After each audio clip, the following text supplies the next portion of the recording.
Hello, जय हिंद दोस्तों। और देखिए, जैसा आप सभी को पता है, हर संडे हम आर्मी जीडी का एक complete model test paper discuss करते हैं। और यहाँ पर भी हम आज फिर से पूरे 50 प्रश्नों का आर्मी जीडी का complete model test paper discuss करने वाले हैं, जिसको हम मॉक टेस्ट और प्रैक्टिस सेट भी बोलते हैं। यहाँ पर हम भाग 1 सामान्य ज्ञान, भाग 2 विज्ञान, भाग 3 गणित और भाग 4 रीजनिंग बिल्कुल कंप्लीट जैसा आपके पैटर्न आता है एग्ज़ाम में, बिल्कुल हमने वैसा ही पैटर्न लिया है। और जो टेस्ट का हमारा लेवल है वो उतना ही है जितना आपके एग्ज़ाम में आता है, ना ज़्यादा हाई है और ना ज़्यादा लो है, बिल्कुल मॉडरेट लेवल है। और ये पेपर मैंने खुद से सेट किया है आपके लिए। तो देखिएगा, ये आपका एकदम लाइव टेस्ट है। अगर आप बाद में इस वीडियो को देखेंगे तो भी आप इसको लाइव टेस्ट के रूप में लेकर चलेंगे तो भी आपका ये लाइव टेस्ट ही रहेगा, ठीक है। ये आपका एक तरह से पेपर है। आज आपको पता लगेगा कि आपका लेवल कितना है, आपको और कितनी मेहनत की ज़रूरत है। और देखिएगा, क्योंकि ये आपका पेपर हो रहा है तो मैं आप सबसे स्टार्टिंग में ही बोल रहा हूँ कि अपना कॉपी पेन ज़रूर लेकर बैठेंगे, क्योंकि सामान्य ज्ञान और विज्ञान के बाद हम गणित के प्रश्न मैंने यहाँ पे बहुत अच्छे ऐड किए हैं, जिनकी मैं आपको ट्रिक भी बताऊँगा। तो गणित के प्रश्नों के लिए आपको कॉपी पेन की ज़रूरत पड़ेगी। पहले आपको खुद सॉल्व करना है और बाद में मेरे साथ आंसर मैच करना है कि आपके कितने आंसर ठीक हो रहे हैं। तो चलिए अपना सेशन स्टार्ट करते हैं। तो शुरू करते हैं अपना वीडियो। तो देखिएगा, हमारा जो पहला भाग है वो है भाग 1 सामान्य ज्ञान। आंसर के लिए आपको ज़्यादा समय नहीं दूंगा मैं, क्योंकि ज़्यादा समय लेने से आपका जो है वीडियो बहुत ज़्यादा लंबा हो जाएगा। आपको पता है, जो हमारे सामान्य ज्ञान और विज्ञान है उनके क्वेश्चन हम फटाफट कर लेंगे। उसके बाद जो मैथ के प्रश्न हैं उसमें हम समय लेंगे, क्योंकि वो मैंने आपको समझाना है और आपको सोल्व भी करवाना है। तो चलिए शुरू करते हैं। फटाफट से आपको आंसर देना है। यहाँ पे पहला प्रश्न, भाषा के आधार पर गठित भारत का पहला राज्य का नाम है। ऑप्शन सभी आपके सामने स्क्रीन पे हैं। यदि आपको ज़्यादा समय चाहिए तो आप वीडियो को रोक लेना। तो देखिए, जिन्होंने ऑप्शन सी चूज़ किया है आंध्र प्रदेश, उन सभी का आंसर जो है वो बिल्कुल करेक्ट है। क्वेश्चन नंबर 2 देखिएगा, वास्को डी गामा कहाँ का निवासी था। फटाफट से आंसर देना है। वास्को डी गामा ने भारत की खोज की थी। सन 1498 में यह भारत आया था और यह पुर्तगाल का निवासी था। तो जिन्होंने ऑप्शन ए चूज़ किया है उन सभी का आंसर बिल्कुल सही है। तो देखिए, मैं फटाफट स्पीड में बोलूँगा, इसके माइंड मत करना कोई भी, क्योंकि ये हमारा जीके है, यहाँ पे समझने का कुछ भी नहीं है। क्वेश्चन नंबर 3 है, फ्रांस की क्रांति कब हुई थी। और ये क्वेश्चन आपके आर्मी जीडी में आया है, आर्मी क्लर्क में आया है और बहुत सारे एग्जाम में आया है। फ्रांस की क्रांति जो है ये सन 1789 में हुई थी। जिन्होंने ऑप्शन डी को चूज़ किया है उनका आंसर बिल्कुल करेक्ट है जी। क्वेश्चन नंबर यहाँ पे है हमारा, क्वेश्चन नंबर 4, 2 अक्टूबर महात्मा गांधी का जन्मदिन अंतर्राष्ट्रीय स्तर पर मनाया जाता है। तो किस रूप में मनाया जाता है आपको ये बताना है। तो जिन्होंने ऑप्शन ए चूज़ किया है उनका आंसर बिल्कुल सही है। अहिंसा दिवस के रूप में महात्मा गांधी का जन्मदिन मनाया जाता है 2 अक्टूबर को। नेक्स्ट प्रश्न भी महात्मा गांधी से संबंधित है। निम्नलिखित में से कौन महात्मा गांधी के राजनीतिक गुरु माने जाते हैं। ऑप्शन सारे आपके सामने हैं, फटाफट से आपको आंसर देना है। महात्मा गांधी के राजनीतिक गुरु माने जाते हैं तो गोपाल कृष्ण गोखले, जिन्होंने ऑप्शन बी को चूज़ किया है उनका आंसर बिल्कुल सही है। और देखिए, फिर से बोल रहा हूँ, जीके और साइंस के पोर्शन में मैं थोड़ा स्पीड में बोलूँगा, क्योंकि यहाँ पर हम समय वेस्ट नहीं कर सकते, क्योंकि वीडियो आपका बहुत ही ज़्यादा लंबा हो जाएगा फिर, है ना। इसको आप मैनेज कर लेना प्लीज़।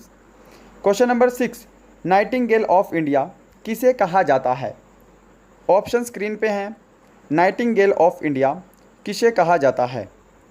तो जिन्होंने ऑप्शन बी को चूज़ किया है उन सभी का आंसर बिल्कुल करेक्ट है। सरोजिनी नायडू को नाइटिंगेल ऑफ इंडिया कहा जाता है और ये भारत की पहली राज्यपाल भी थी, महिला राज्यपाल, ठीक है। और ये भारत की पहली राज्यपाल बनी थी, वो उत्तर प्रदेश की बनी थी। नेक्स्ट क्वेश्चन है, क्वेश्चन नंबर हमारा 7, भारत में किस राज्य की सबसे लंबी तटरेखा है। भारत में किस राज्य की सबसे लंबी तटरेखा है। तो ऑप्शन डी जिन्होंने चूज़ किया होगा उन सभी का आंसर बिल्कुल सही है, गुजरात। फटाफट से आपको आंसर मैच करते जाने हैं, आपके कितने ठीक हो रहे हैं। क्वेश्चन नंबर 8, राष्ट्रीय वन अनुसंधान संस्थान कहाँ स्थित है। राष्ट्रीय वन अनुसंधान संस्थान स्थित है जी देहरादून में। ऑप्शन डी जो है वो बिल्कुल राइट है। क्वेश्चन नंबर 9 है, नागरहोल नेशनल पार्क किस राज्य में है। नागरहोल नेशनल पार्क किस राज्य में है। तो किस राज्य में है, ये है कर्नाटक में। ऑप्शन बी जो है वो आपका बिल्कुल करेक्ट आंसर है। क्वेश्चन नंबर 10 है, भारत का सर्वोच्च नागरिक पुरस्कार है। बिल्कुल इजी क्वेश्चन है और इससे इजी क्वेश्चन हमारी आज की पूरी सीरीज़ में नहीं है, पूरी टेस्ट सीरीज़ में नहीं है। तो भारत रत्न जो है वो भारत का सर्वोच्च नागरिक पुरस्कार है। इसकी शुरुआत 1954 में हुई थी, ये भी आप ध्यान रखेंगे।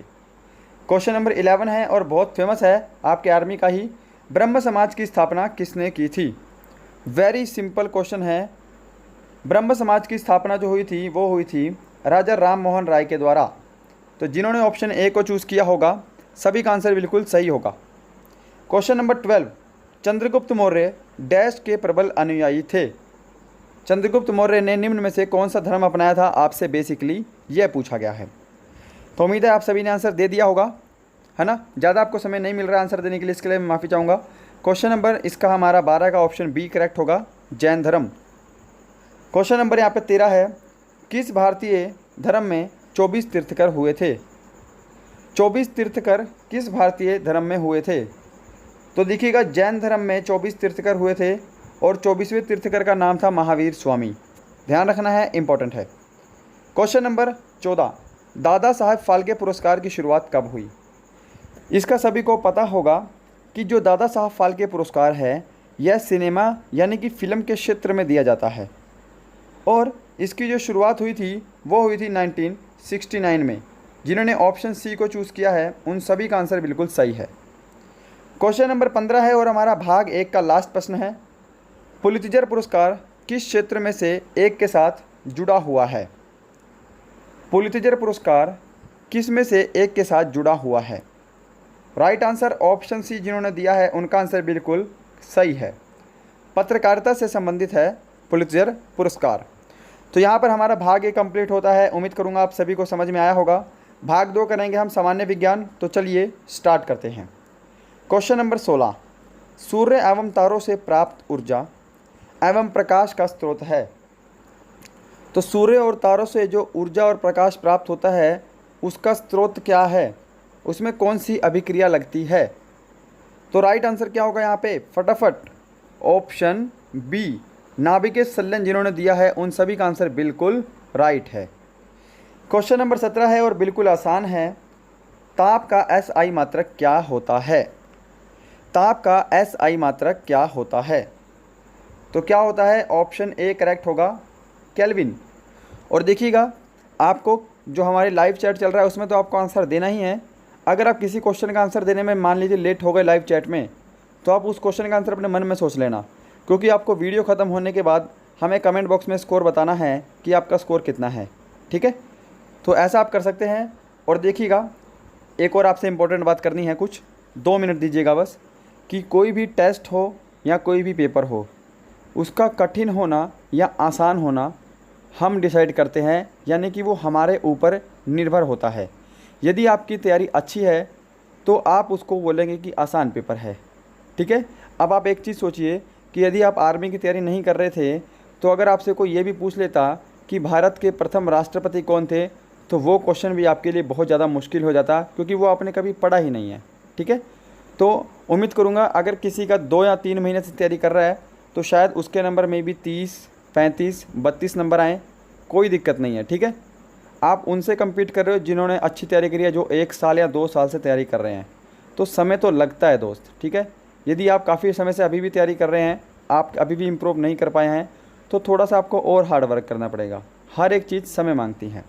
स्टार्ट करते हैं क्वेश्चन नंबर 18, वायुमंडल की आर्द्रता मापने वाला यंत्र कौन सा है?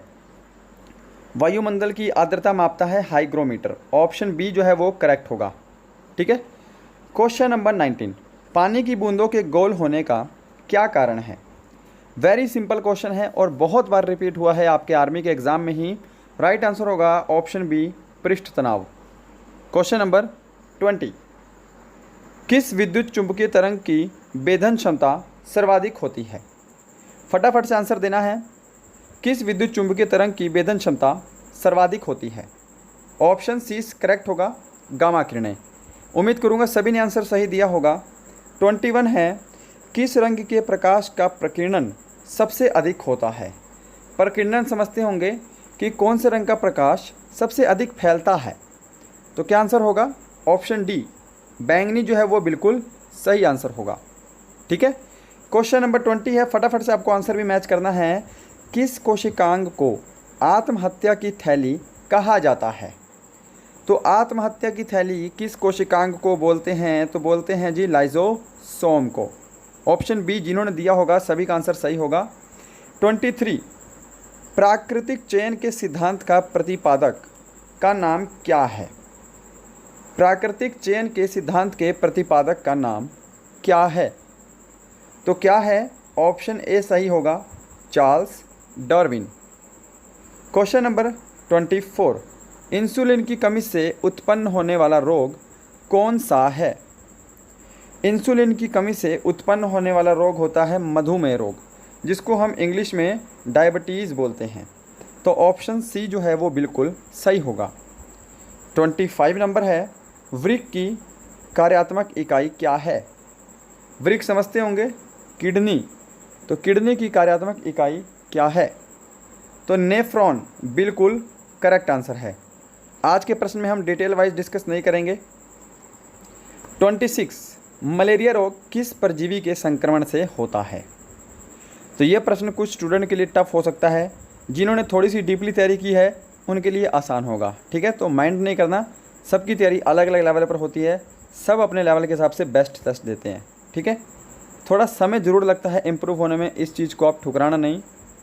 तो ऑप्शन ए करेक्ट होगा, जो प्लाज्मोडियम है ये मलेरिया रोग का परजीवी है। 27, शैवालों के अध्ययन से संबंधित विज्ञान को क्या कहा जाता है? शैवालों के अध्ययन से संबंधित विज्ञान को बोलते हैं फाइकोलॉजी। ऑप्शन बी जिन्होंने चूज़ किया है सभी ने आंसर सही दिया है दोस्तों। 28 क्वेश्चन देखते हैं यहाँ पे, परमाणु के नाभिक में होता है। तो देखिएगा, जो परमाणु होता है, परमाणु के नाभिक में न्यूट्रॉन और प्रोटॉन होते हैं। इलेक्ट्रॉन जो है वो परमाणु के नाभिक के बाहर कक्षीय रूप में घूर्णन गति करते हैं। तो न्यूट्रॉन और प्रोटॉन देखना है कौन से आंसर में है, ऑप्शन एक में ही है, प्रोटॉन एवं न्यूट्रॉन परमाणु के नाभिक में होते हैं। परमाणु के नाभिक का आकार पता होना चाहिए, 10⁻15 मीटर। नेक्स्ट 29, पीतल किसका मिश्रण होता है? फटाफट से आंसर देना है। यदि आपको थोड़ा समय चाहिए तो आप वीडियो को रोक लेना, कोई प्रॉब्लम नहीं है। ठीक है, थोड़ा आगे पीछे हो जाएगा तब भी कोई प्रॉब्लम नहीं है, आपको अपना टेस्ट लगाने से मतलब होना चाहिए। तो यहाँ पे राइट आंसर होगा ऑप्शन सी, तांबा और जिंक का मिश्रण जो है पीतल बनता है। ऑप्शन सी जिन्होंने दिया है उनकी तैयारी बहुत ही अच्छे लेवल पे है, आर्मी के हिसाब से तो वो बहुत ही अच्छे लेवल पे स्टैंड कर रहे हैं। क्वेश्चन नंबर 30 है, फोटोग्राफी में प्रयुक्त हाइपोविलियन का रासायनिक नाम क्या है? अब इस क्वेश्चन में 90% को प्रॉब्लम हो जाएगी, 90% को, और जबकि क्वेश्चन कुछ भी नहीं है। ठीक है, क्वेश्चन कई बार घूम फिर के कई जगह एग्जाम में आ चुका है। तो यहाँ पे राइट आंसर क्या होगा? Sodium thiosulphate. ऑप्शन बी जो है वो करेक्ट होगा। क्वेश्चन नंबर 31, पेंसिल बनाने में प्रयुक्त कार्बन होता है। तो पेंसिल में क्या प्रयोग होता है कार्बन के रूप में, यही आपको बताना है। क्या आंसर होगा इसका जी? Option A graphite. सभी लोग आंसर सही दे रहे हैं, ऑप्शन ए बिल्कुल करेक्ट है। क्वेश्चन नंबर 32 है, प्राकृतिक रबड़ किसका बहुलक होता है? फटाफट से आंसर दीजिएगा, प्राकृतिक रबड़ किसका बहुलक होता है? तो आइसोप्रिन। ऑप्शन बी जो मेरे दोस्त बिल्कुल सही आंसर दे रहे हैं। क्वेश्चन नंबर 33, सबसे उत्तम कोटि का कोयला कौन सा होता है? सबसे उत्तम कोटि का कोयला कौन सा होता है? तो कौन सा होता है? एंथ्रासाइट। ऑप्शन सी जो है वो करेक्ट होगा। क्वेश्चन नंबर 34, और बहुत आसान है, गोबर गैस में कौन सी गैस होती है? इससे आसान क्वेश्चन भी आपको नहीं मिलेगा हमारी इस टेस्ट में। गोबर गैस में कौन सी गैस होती है? तो मीथेन जो है वो बिल्कुल करेक्ट आंसर होगा, ऑप्शन डी वाला। और भाग 2 का हमारा लास्ट प्रश्न, किस ईंधन के अपस्फोट रोधी गुण को दर्शाती है? यानी कि जो ईंधन है उसके अपस्फोट रोधी गुण को कौन दर्शाता है? तो राइट आंसर क्या होगा? ऑक्टेन संख्या। ऑप्शन सी बिल्कुल करेक्ट आंसर होगा। और देखिएगा, जैसे हमने यहाँ पे 35 क्वेश्चन डिस्कस किए हैं भाग 1 और भाग 2 के, अगर आप एग्ज़ाम में जाएंगे तो आपको क्या होता है, जैसे 35 हमने क्वेश्चन डिस्कस किए हैं तो आपको 25 से लेकर 28-29 क्वेश्चन जो है ऐसे आएंगे जो आपके प्रीवियस ईयर से रिलेटेड होंगे। ठीक है, जो आपने पढ़े होंगे उनका आप फटाफट आंसर कर देंगे। और इनमें आप कंपटीशन मत समझना कि आपने 29 क्वेश्चन ठीक कर दिए, जो 2 या 3 महीने से भी तैयारी कर रहे होंगे, ये 29-30 क्वेश्चन वो भी ठीक करेंगे। इस चीज़ का आप ध्यान रखना है। तो इसमें इतना कंपटीशन नहीं है, इसमें खुश होने की ज़रूरत नहीं है। जो लास्ट के 7-8 क्वेश्चन आपको हमेशा ऐसे देगा एग्जामिनर, हमेशा हर पेपर में, जिसमें आप थोड़े सोचने के लिए मजबूर हो जाएंगे, जिसमें आपको अपना नया दिमाग दौड़ाना पड़ेगा। आपने कितनी नॉलेज एक्स्ट्रा गेन की है आपको वहाँ पे पता लगेगी, ठीक है। तो वहाँ पे कंपटीशन होता है आपका असली। और मैं क्या करता हूँ, हर सेट में 4 से 5, 7 से 8 क्वेश्चन नए ज़रूर ऐड करता हूँ, हर बार ऐड करता ही हूँ, ताकि आपका माइंडसेट वैसा डेवलप हो सके, ठीक है। प्रीवियस ईयर करके जाओगे तो आपका स्कोर तो आएगा ही, बट उतना स्कोर नॉर्मल स्टूडेंट भी अचीव करता है। तो ये चीज़ आपको ध्यान रखनी है, उसमें कंपटीशन नहीं है। कंपटीशन वहाँ बढ़ता है जब आप एडिशनल स्कोर ऐड करते हो, ठीक है। तो चलिए स्टार्ट करते हैं अपना भाग 3, जो कि है हमारा गणित। उम्मीद करूँगा जो मैं बताता हूँ वो आपको पसंद आता होगा, बिल्कुल अपने एक्सपीरियंस से चीज़ें बताता हूँ। तो क्वेश्चन नंबर 36 है। जैसा मैंने आपको बोला था, आप सभी को आप कॉपी पेन लेकर बैठ जाना है। यहाँ पर आपको कॉपी पेन लेकर बैठना है, फटाफट से आपको आंसर सॉल्व करना है, क्योंकि मैं यहाँ पर आपके क्वेश्चन जो है वो स्लोली समझाऊंगा। तो अगर आप क्वेश्चन कॉपी पे सॉल्व करेंगे तो आप मेरे से पहले ऑटोमेटिक सॉल्व कर देंगे और मेरे साथ आप आंसर भी मैच कर देंगे। तो देखिएगा, पहला प्रश्न, 24 लड़कों वो उनके शिक्षक का औसत आयु 15 वर्ष है। यदि शिक्षक की आयु हटा दी जाए तो औसत आयु 1 वर्ष कम हो जाता है। शिक्षक की आयु क्या होगी? तो 2 तरीके बताऊंगा, 3 तरीके बताऊंगा, ठीक है। तीनों ध्यान से देखना। एक तो है हमारा बेसिक तरीका कि 24 लड़के हैं और एक उनका शिक्षक है, तो टोटल बंदे कितने हो गए भाई? 25 हो गए। और 25 की आयु कितनी है? 15 वर्ष है। यदि मैं 25 को 15 से गुणा कर दूं तो यहाँ पे हमारी क्या आ जाएगी भाई? यहाँ पे हमारी जो है वो कुल आयु आ जाएगी, है ना। तो अगर मैं 25 को 15 से गुणा कर दूं तो 250, 25 पंजे कितना होते हैं भाई? 125 होते हैं। तो यहाँ पे हमारा कितना बनेगा? 375 बनेगा, ठीक है। तो अगर मैंने 25 को 15 से गुणा किया तो हमारा यहाँ पे कितना बना? 375 बना। नेक्स्ट लाइन में बोल रहा है कि शिक्षक की आयु हटा दी, तो बंदे कितने हो गए? अब 24 हो गए। औसत आयु 1 वर्ष कम हो गई, तो औसत आयु पहले कितनी थी? 15 वर्ष, अब कितनी हो गई? 14 वर्ष। यदि मैं 24 को 14 से गुणा कर दूं तो इन 24 जो विद्यार्थी हैं, लड़के हैं, इनकी कुल आयु आ जाएगी। तो मैं फटाफट गुणा भी कर देता हूं, है ना, क्यों टाइम वेस्ट करना। तो गुणा मैं अपने हिसाब से कर रहा हूं ताकि जल्दी हो सके।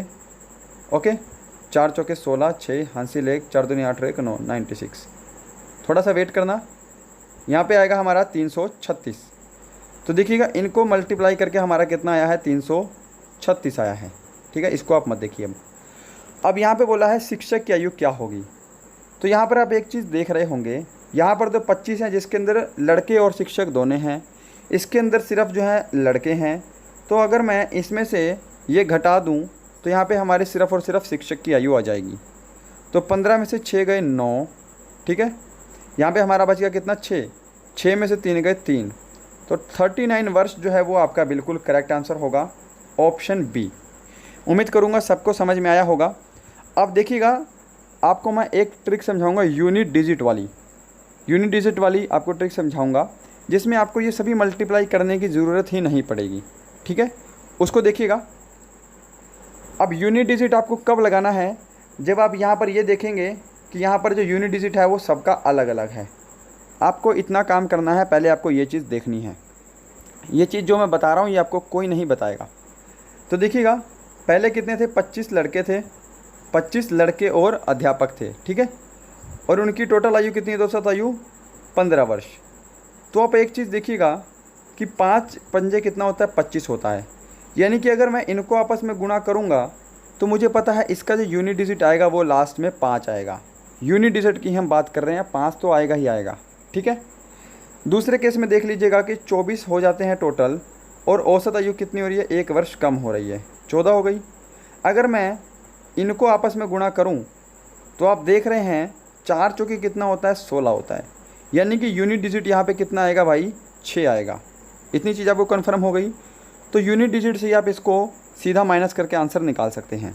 यानी कि आपको पता है इस 5 से पहले कुछ ना कुछ संख्या होगी, इस 6 से पहले भी कुछ ना कुछ संख्या होगी, ठीक है। हमको ऊपर वाली में से नीचे वाली संख्या माइनस करनी है। तो सीधा आप हाथ से ले लीजिए, 15 यहाँ पे आएगा, 15 में से 6 गए 9, यानी कि जो आंसर होगा उसका यूनिट डिजिट भी क्या होगा, 9 होगा। तो 9 तो आपको ऑप्शन बी में ही दिखाई दे रहा है, 39। तो यहाँ पर आप आंख बंद करके इसको आंसर सीधा लगा सकते थे। ठीक है, ये ट्रिक तब लगानी है जब आप देख रहे होंगे कि सबका यूनिट डिजिट अलग अलग है। ठीक है, ये यूनिट डिजिट बहुत काम आता है, आपकी कैलकुलेशन बचा देता है। बढ़ते हैं नेक्स्ट क्वेश्चन पे, उम्मीद करूँगा ये भी आपको समझ में आया होगा। क्वेश्चन नंबर 37, यदि एक संख्या का 25% 75 है तो उस संख्या का 45% क्या होगा। फटाफट से आपको क्वेश्चन सोल्व करना है, मैं आप रुकूंगा नहीं क्योंकि मैं आपको समझा रहा हूँ, तो इसलिए मैं स्लोली क्वेश्चन को सोल्व करूँगा। तो माना मैंने वो संख्या x, अब x से घबराना नहीं है, कुछ लोगों को x के नाम से बुखार हो जाता है। देखिएगा, अगर मैं वो संख्या x मानूँ, x का 25% बोला है तो मैं 25/100 लिख दूंगा। ठीक है जी, कोई प्रॉब्लम नहीं। और इसकी वैल्यू कितनी दे रखी है, 75 दे रखी है। ठीक है, कि x का 25% 75 है, हमने यहाँ पर स्टेटमेंट ड्रॉ कर दी। 25 एकम 25, 25 चौके 100। अब ये 4 यहाँ जाके 75 में गुणा हो जाएगा, तो यहाँ से x की वैल्यू कितनी आ जाएगी भाई, अगर 4 75 में गुणा हो रहा है तो 5 चौके 20 हासिल 2, यानी कि x की वैल्यू आ गई 300। ठीक है, इतनी चीज़ समझ में आ गई, इसका अब कोई काम नहीं है। x की वैल्यू आ गई 300, यानी कि वो संख्या जो है वो है 300। अब बोला है इसका 45%, तो इसका 45% निकाल दो भाई, 45 अपॉन में 100 कर दो। 2 जीरो से आपको 2 जीरो काटनी है और इनको मल्टीप्लाई करना है, 5 तिया 15, 4 तिया 12 और 1 13। 135 जो है वो बिल्कुल करेक्ट आंसर होगा, जो कि आपके ऑप्शन डी में है। ठीक है, उम्मीद करूंगा जिन्होंने आंसर सोल्व किया होगा सभी का आंसर बिल्कुल करेक्ट होगा। और वीडियो ख़त्म होने के बाद आपको स्कोर ज़रूर कमेंट करना है कि आपका स्कोर कितना है। और ऑब्वियसली सी बात है, आपको वीडियो ज़रूर पसंद आ रहा होगा, कंटेंट अच्छा लग ही रहा होगा, है ना। तो वीडियो को लाइक करना है आपको बिना कुछ बोले। चैनल पे नए हैं तो सब्सक्राइब एंड शेयर ज़रूर करेंगे। क्वेश्चन नंबर देखते हैं इसके साथ 38 क्वेश्चन बहुत ही ईजी है। किसी धन का x% की दर से x वर्ष के लिए साधारण ब्याज x रुपये है, तो धन क्या होगा। तो देखिएगा, अब x को अपने माइंड में कबाड़ा मत करना। ठीक है, को उम्मीद करूँगा आप सोल्व कर रहे होंगे। अब मैं सोल्व करवा देता हूँ।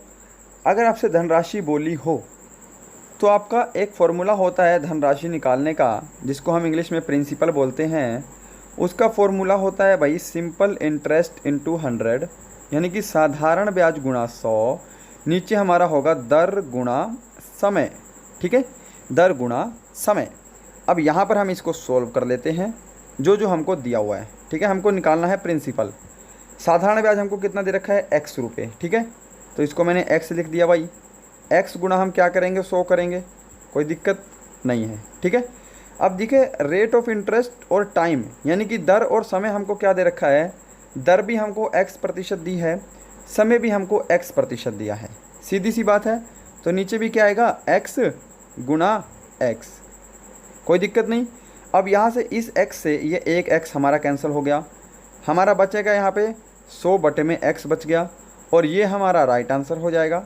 कौन सा ऑप्शन दिख रहा है आपको, ऐसा ऑप्शन बी दिखाई दे रहा है, तो ऑप्शन बी जो है वो बिल्कुल सही आंसर होगा। ठीक है, बिल्कुल सिंपल वे से बताया है, बिल्कुल फॉर्मूला ही पुट किया है। उम्मीद करूँगा सबको समझ में आया होगा। बढ़ते हैं नेक्स्ट पे, क्वेश्चन नंबर 39। एक रेलगाड़ी 36 किलोमीटर प्रति घंटे की चाल से एक खड़े व्यक्ति को 8 सेकंड में पार करती है, रेलगाड़ी की लंबाई क्या होगी। तो देखिएगा, जो लंबाई होती है यानी कि डिस्टेंस होता है, वो क्या होता है, स्पीड इनटू टाइम होता है। ठीक है, हमको निकालना है डिस्टेंस, तो स्पीड हमारी कितनी है भाई, 36 किलोमीटर प्रति घंटा है। अब यहाँ पर आप डायरेक्ट मल्टीप्लाई नहीं करेंगे क्योंकि आपको समय दे रखा है सेकंड में, और आपका आंसर भी जो है वो मीटर में है। तो जो आपकी स्पीड है 36 किलोमीटर प्रति घंटा, इसको भी आपको मीटर प्रति सेकंड में बदलना पड़ेगा। तो मीटर प्रति सेकंड में बदलने के लिए हम 5/18 से मल्टीप्लाई करते हैं, ये आपको पता होगा। नहीं पता होगा तो अब पता लग गया होगा। ठीक है, तो ये हमारी क्या हो गई, मीटर प्रति सेकंड में ये पूरी हमारी स्पीड है। ठीक है, अब देखिएगा समय हमको दे रखा है 8 सेकंड, तो मैंने गुणा 8 लिख लिया। तो स्पीड इनटू टाइम हमारा क्या आ जाएगा, यहाँ से डिस्टेंस आ जाएगा, यानी कि ट्रेन की लंबाई आ जाएगी। ठीक है, 18 एकम 18, 18 दूनी 36, 5 दूनी 10 और 10 अठे कितना होगा भाई 80 होगा। तो 80 मीटर जो है वो ट्रेन की लंबाई होगी। ऑप्शन डी बिल्कुल सही होगा। नेक्स्ट क्वेश्चन देखिएगा, निम्न में से कौन सा अभाज्य संख्या नहीं है। तो देखिएगा जो अभाज्य संख्याएं होती हैं वो कहाँ से शुरू होती हैं भाई, वो होती हैं 2 से। 2, 3, 5, 7, 11, 13। ठीक है, अभाज्य संख्याएं वे संख्याएं होती हैं जो सिर्फ अपने पहाड़े पर और एक पर कटती हैं और किसी पर भी नहीं कटती। ठीक है, बट अब आप बोलेंगे एक, तो ध्यान रखना जो एक है वो न तो भाज्य संख्या है न ही अभाज्य संख्या है, यह एक नेचुरल नंबर है, ये आपको पता होना चाहिए। यहाँ पे राइट आंसर होगा आपका एक। ठीक है, उम्मीद करूँगा समझ में आया होगा। इसमें सॉल्व करवाने का कुछ भी नहीं था। क्वेश्चन नंबर 41, ए, बी, सी तथा डी 4 क्रमागत विषम संख्याएं हैं जिनका औसत 42 है। बी तथा डी का गुणनफल कितना होगा। अब देखिएगा इस क्वेश्चन को मैं आपको बेसिक से नहीं करवाऊंगा, आप बेसिक से करके देख लीजिए, आपका दिमाग इसमें थोड़ा सा हिल जाएगा।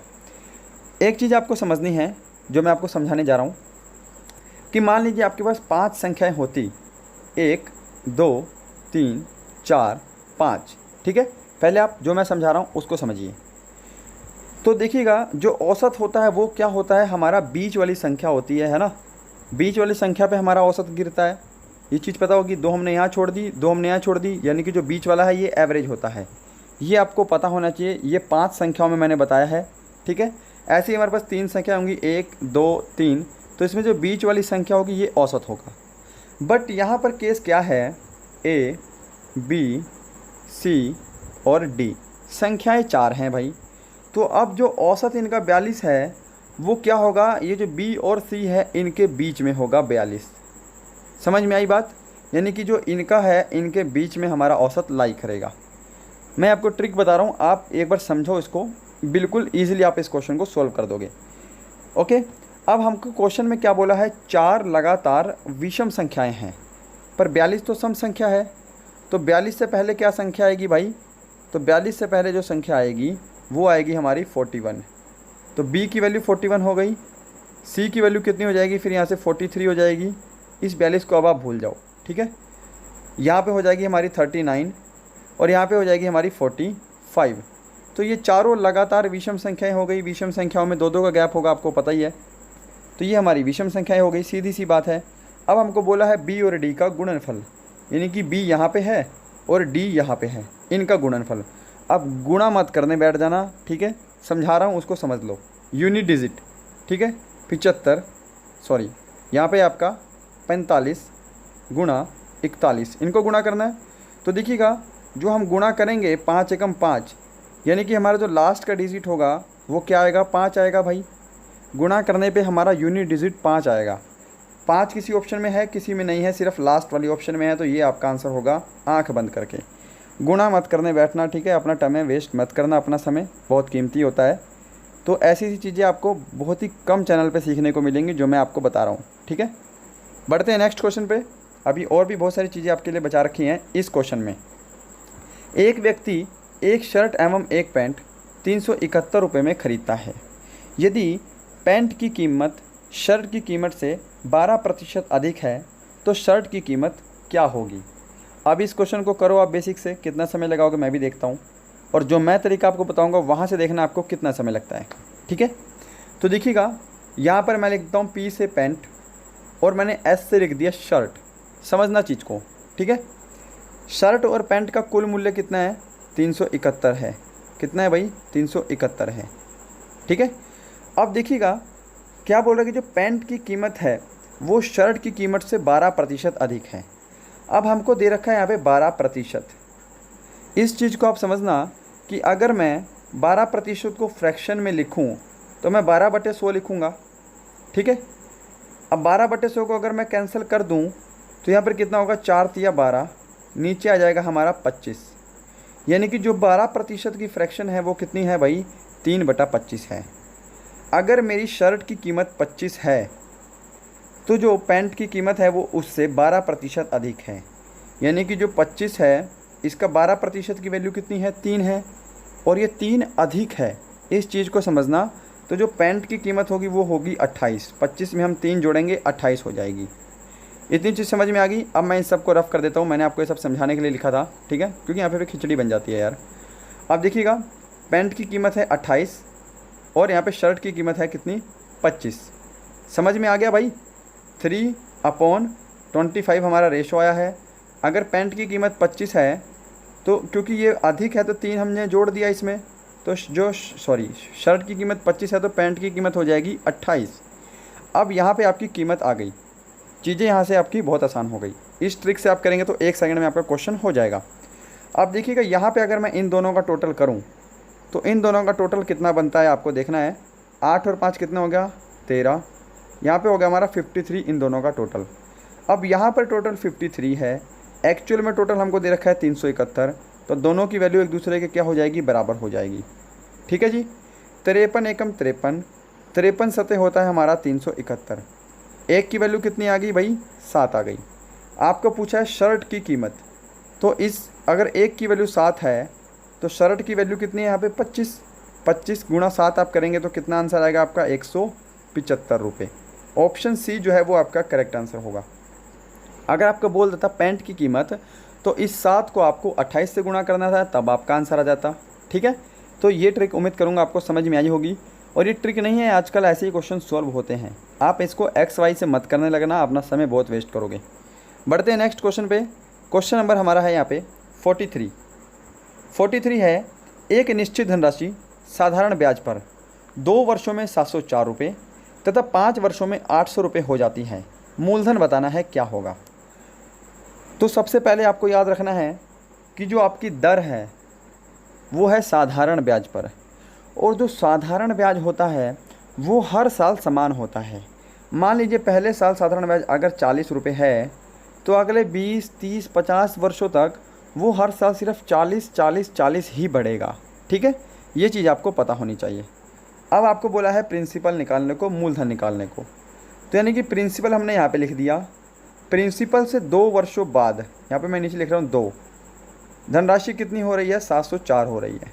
ठीक है, उसके बाद तथा 5 वर्षों में, यानी कि फिर अगले 3 वर्षों बाद हो रही है धनराशि कितनी, 800 रुपये। चीज़ें समझ में आ गई भाई, चीज़ें समझ में आ रही है ना। अब यहाँ पर आपको देखना है कि 3 वर्षों में कितना धन बढ़ा है। यहाँ पे 3 वर्षों में बढ़ा होगा ना, क्योंकि अगर 2 वर्षों में धनराशि 704 है, 5 वर्षों में धनराशि कितनी है भाई, 800 है। यानी कि यहाँ पे मैं 5 लिख देता हूँ। ठीक है, 5वें वर्ष में धनराशि 800 है, इनके बीच का अंतर कितना है, 3 है। यानी कि 3 वर्षों में आपको देखना है धनराशि कितनी बड़ी है। तो 3 वर्षों में इनके बीच का अंतर कितना है, 96 है। 3 वर्षों में धनराशि बढ़ी है 96 रुपये। इतनी चीज़ समझ में आ गई। अब 96 रुपये अगर 3 वर्षों में बढ़ी है, ब्याज है आपका साधारण, तो क्या करेंगे आप, पहले आपको निकालना है 1 वर्ष में कितनी बड़ी होगी। तो 1 वर्ष में आपकी 32 रुपये जो है वो धनराशि बड़ी है। ठीक है जी। अब 32 ही आपकी हर साल धनराशि बढ़ रही होगी। अब आप आ जाओ पहली स्टेटमेंट पे। कलर चेंज करता हूँ इसका। देखिएगा 2 वर्ष में धनराशि कितनी हो रही है, 704 हो रही है। 704 अगर धनराशि हो रही है तो इसके अंदर 2 साल का साधारण ब्याज भी जुड़ा हुआ होगा, तभी जाके धनराशि 704 हुई है। अगर 1 साल का साधारण ब्याज 32 है तो 2 साल का साधारण ब्याज कितना होगा, 64 होगा। ठीक है, तो यानी कि इस 704 में 64 भी जुड़ा हुआ है। अगर मैं 64 इसमें से निकाल दूं तो हमारी प्रिंसिपल की वैल्यू आ जाएगी। चीज़ें समझ में आ गई। तो 704 में से 64 घटाएंगे तो कितना आएगा भाई, यहाँ पे 0, 9 में से 3 6 गए, कुछ गड़बड़ हुई क्या, हाँ ठीक है, 10 में से 6 गए 4, यानी कि 640 जो है वो आपका क्या हो जाएगा, प्रिंसिपल हो जाएगा। ऑप्शन डी जो है वो आपका करेक्ट आंसर होगा। उम्मीद करूँगा सबको समझ में भी आया होगा। ठीक है, बढ़ते हैं नेक्स्ट क्वेश्चन पे। क्वेश्चन नंबर 44 है, यदि 10 मित्र परस्पर एक दूसरे से हाथ मिलाएं तो हाथ मिलानों की कुल संख्या कितनी होगी। देखिएगा ऐसे क्वेश्चन अब आपके एग्ज़ाम में आने लगे हैं। लास्ट ईयर भी आया था और उससे पहले भी एक बार आया था। ठीक है, तो देखिएगा ऐसे क्वेश्चन को करने का आपको एक सूत्र पता होना चाहिए, जो सूत्र बहुत इंपॉर्टेंट है, क्योंकि फिर आप कंफ्यूज हो जाएंगे।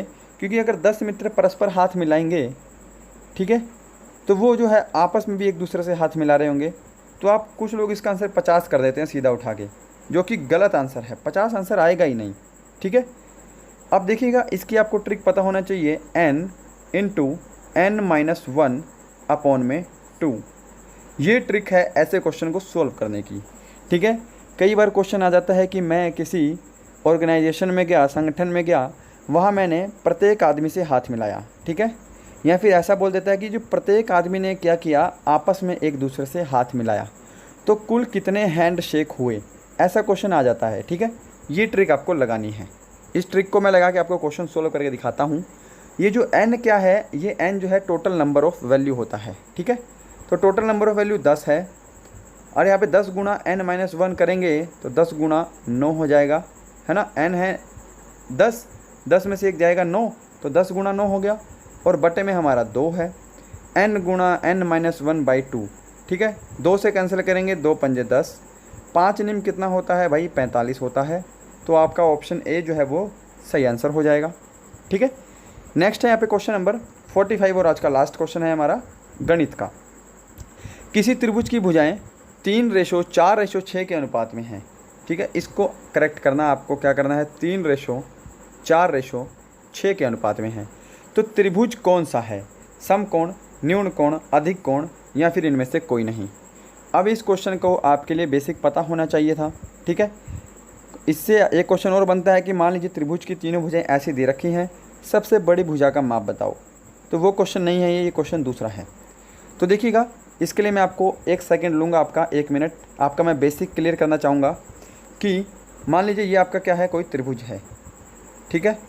त्रिभुज है जिसके तीनों कोणे हैं, ये ए है, ये बी है, और ये सी है।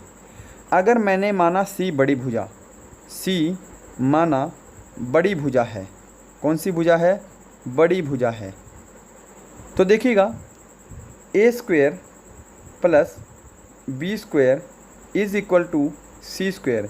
यदि ए स्क्वेयर बी स्क्वेयर बराबर सी स्क्वेयर के हो तो ये कौन सा त्रिभुज होता है भाई, समकोण त्रिभुज होता है। कौन सा त्रिभुज होता है, ये होता है समकोण त्रिभुज।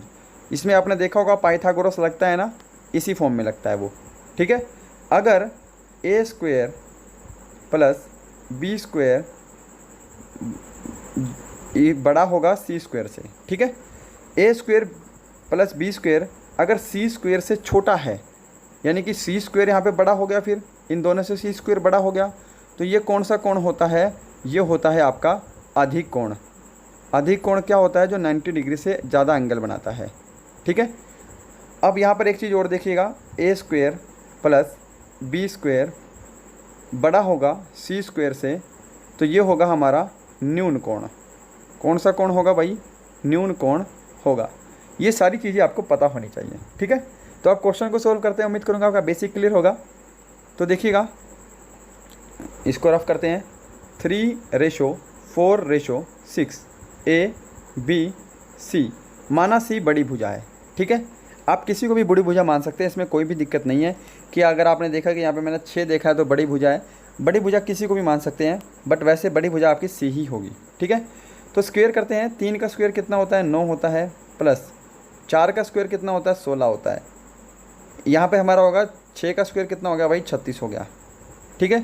तो 9 को अगर मैं 16 में जोड़ूंगा तो कितना होगा, 25 होगा। यानी कि 36 जो है वो 25 से क्या है, बड़ा है। तो ये कौन सा कोण होगा भाई, अगर सी बड़ा हो गया तो ये होगा अधिक कोण। ऑप्शन सी यहाँ पे करेक्ट आंसर होगा, ठीक है। उम्मीद करूँगा समझ में आया होगा आपका बेसिक भी। अब यहाँ पे हमारा रीजनिंग स्टार्ट करते हैं फटाफट से। भाग 4, क्वेश्चन नंबर 46 है, निम्न रिक्त कूट संख्या ज्ञात करो। मतलब आपको ये सीरीज़ दे रखी है, आपको बतानी है आगे की सीरीज़ क्या होगी। और रीजनिंग के लिए मैं आपको समय नहीं दूंगा, फटाफट हम क्वेश्चन को सोल्व करेंगे। और देखिएगा, रोज़ाना हमारी 10 बजे क्लास होती है, जैसे आज हुई है, तो रोज़ाना आपको 10 बजे जुड़ जाना है, ठीक है। हर संडे हम प्रैक्टिस है डिस्कस करेंगे, और बाकी दिन हमारी क्लासेस रहेंगी इंपॉर्टेंट और एक्सपेक्टेड क्वेश्चंस की। तो यहाँ पर देखिएगा, b की वैल्यू कितनी होती है, 2 होती है। अब 2 से 8 बना है, यानी कि 2 की इन्होंने क्या किया है, क्यूब किया है। 2 की क्यूब होती है 8। d की वैल्यू कितनी होती है भाई, 4 होती है। ऐसे ही हम 4 की क्यूब करेंगे तो कितना होगा, 64 हो जाएगा। ऑप्शन ए जो है वो करेक्ट आंसर होगा। क्वेश्चन नंबर 47, निम्न में से कौन सा असंगत है, प्रेम, क्रोध, घृणा, रोना। तो देखिए ये जो तीनों चीज़ें हैं, ये तीनों चीज़ें क्या हैं, ये तीनों चीज़ें नेगेटिव हैं। प्रेम जो है ये अकेला जो है वो पॉजिटिव रिस्पॉन्स दे रहा है, तो ऑप्शन ए जो है प्रेम सबसे अलग है। 48, निम्न रिक्त स्थान पर कौन सा अंक आएगा? मक्खन, दूध, पुस्तक, डैश। तो दूध से क्या बनता है? दूध से बनता है मक्खन, ऐसे ही कागज़ से बनेगी हमारी पुस्तक। तो ऑप्शन ए करेक्ट होगा। जिन्होंने आंसर दिया है सभी का आंसर सही है। क्वेश्चन नंबर 49 है आपके सामने इस तरह। तो देखिएगा ये कैसे सॉल्व किया है। 5 से 36 बनाया कैसे है? 5 से आगे की रकम क्या आएगी भाई? 6 आएगी। 6 का स्क्वायर कितना होता है? 36 होता है। ठीक है। 6 से आगे की रकम क्या आएगी? 7 आएगी। 7 का स्क्वायर कितना होता है? 49 होता है। तो ऑप्शन सी करेक्ट होगा। क्वेश्चन नंबर 50 है और आज का लास्ट क्वेश्चन है। और देखिएगा फिर से लास्ट टाइम आपको बोल रहा हूँ जाने से पहले, वीडियो को अगर आपने लाइक नहीं किया तो लाइक कीजिएगा। कमेंट बॉक्स में मुझे आपका स्कोर चाहिए कि आपका स्कोर कितना हुआ है। ठीक है। उम्मीद करूँगा आपको हमारा सेशन हेल्पफुल लग रहा होगा, हमारी क्लासेस हेल्पफुल लग रही होंगी। तो देखिएगा इसमें क्या लॉजिक लगा है। 7 गुणा 8 56, 4 गुणा 3 12, 5 गुणा 6 30। ठीक है। तो ऑप्शन ए करेक्ट होगा। तो गाइस यही था आज का वीडियो। उम्मीद करेंगे आपको हेल्पफुल लगा होगा हमारा प्रैक्टिस सेट। मिलते हैं इस वीडियो में, तब तक के लिए जय हिंद, जय भारत।